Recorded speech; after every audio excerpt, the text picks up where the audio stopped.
Thanks very much, Mr. Chair.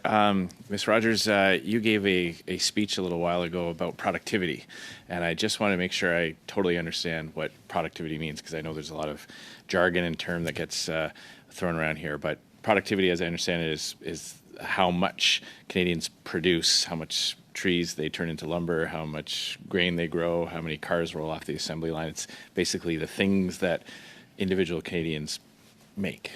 Is that correct? Yeah, as a function of the inputs it takes to make them. Yeah.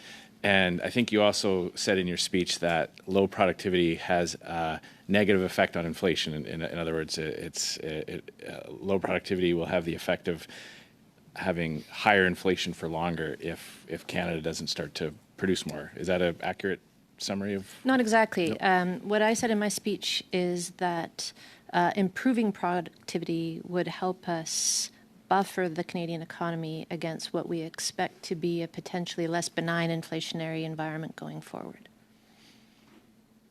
So, in terms of policy tools that would help productivity, can you think of some things that would encourage or facilitate Canadians being more productive, producing more things, and having more goods in an economy?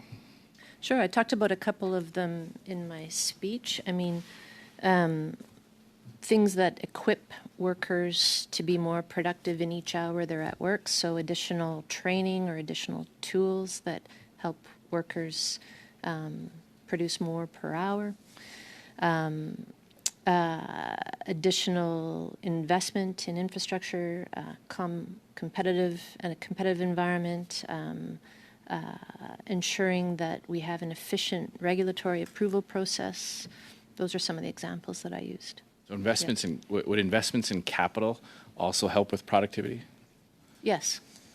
So would things that would be disincentives, in other words, policy tools that would punish investments in capital, I would assume would then have the opposite effect, that it would lower productivity. You want to have an environment, all policies in that encourage investment in capital. Absolutely. Investing in capital. Okay. You gave that speech. How long ago was it? About a month? I think so. Yeah, that sounds about right. Do you think it's still time to break the glass? We haven't fixed it in the last month, if that's your question. Well, the reason why I ask is because there was a budget tabled just recently where, so would you give that same speech today? Would you warn people, say that it's still an emergency situation? I think this, as I said, we haven't fixed it in a month, so I think the speech stands. Okay.